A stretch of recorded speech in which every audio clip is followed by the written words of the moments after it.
Okay, now, this is not a fake story. We are in the real world here.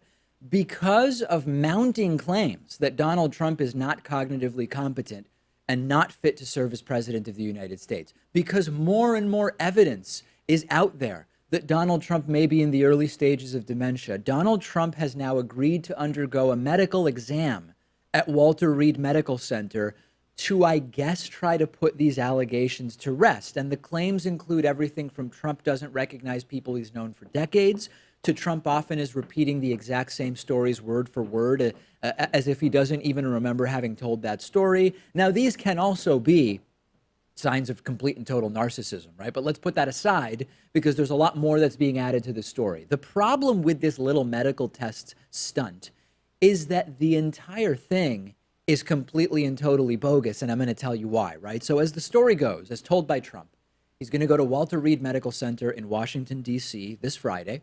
He's going to be fully and thoroughly examined by the same doctor who examined President Obama. It's not going to be Jacob Bornstein or whatever the guy's name was, who said, Harold Bornstein, who said, oh, Jacob was his son, who said, oh, this is the fittest president ever to serve or whatever. It'll be the same guy who looked at Obama. And again, it's going to happen this week. This will be a 2-hour test, we are told, which, according to medical experts, normally would include urine and blood tests, cardiac checks, including Trump's heart, as well as questions to Trump about his sleeping habits and his sex life. And then Trump's going to make the results public, and we will finally know the truth about Donald Trump's cognitive state and his fitness to serve, right? Well, no, not really.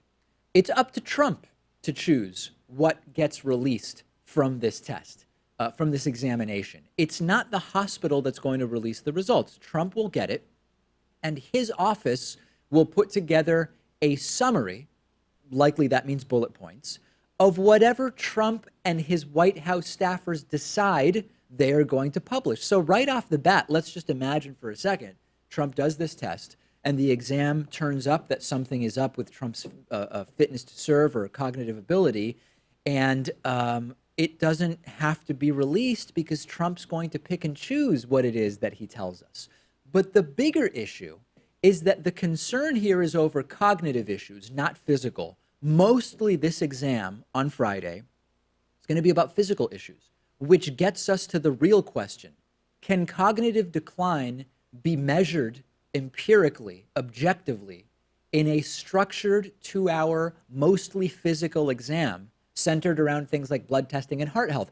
But David, you might say, he's going to be asked questions about his sleep habits and his sex life.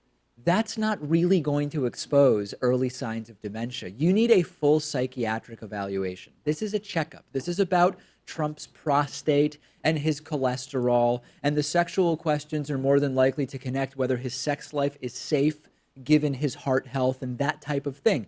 Even the neurological testing that President Obama's test included when he had it done by the same doctor, it looks at reflexes, looks at pupil dilation. It doesn't look at cognitive decline. I spend time regularly with elderly folks who have moderately advanced cases of Alzheimer's. And even with them, if the person is relatively clever, you've got to spend a lot of time and talk about really deep issues to realize something is wrong because they know how to appear to be more or less with it in short conversations. And this is especially true because narcissists and manipulative people, people like Trump, they know how to appear to be smart and super impressive.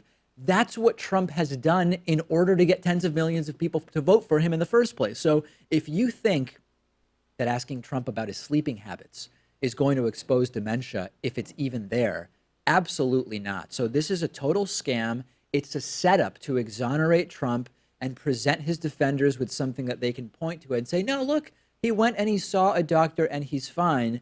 But this is a physical exam that is going to be used to claim that Trump is cognitively with it. This is an exam that will not be proof one way or the other. It's the wrong type of exam, and people are going to fall for it. And that's why I'm concerned about it, Pat, because even though this is not actually going to measure what it is that Trump is trying to argue he's fine on, his followers will see this and they'll say, look, he's totally fine. Nothing to worry about. I'm sure that summary will be fantastic, right? The It's going to be things that great. they pick out, will show that he's the most healthy president of all time. No doubt. And his followers will run with it. We may ask for the long form version of it, but Not they going to won't get supply it. Oh, no, they're not going to get it. We'll get the long form version of this exam as soon as we get the long form version of Donald Trump's tax returns, right? That it's just not going to happen. And it is, you need to know in advance that it is a total sham.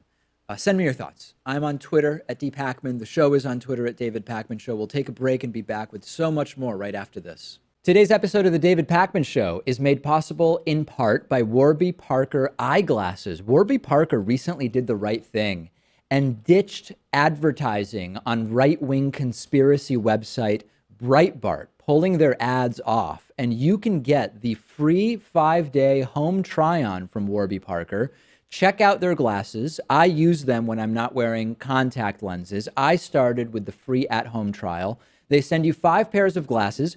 You see which ones you like, you send them back, and whichever one you pick, they will put your prescription into. I like this because I can actually show the glasses to other people and not have to just decide on the spot like in an eyeglass store. The eyeglass industry is controlled by very few corporations that keep the prices very, very high, even over $300 for prescription glasses. With Warby Parker, they start at just $95. Mine costs that, including lenses. And for every pair sold, they give a pair to someone in need. So to try the 5 pairs and support the David Pakman Show, go to warbyparkertrial.com/TDPS.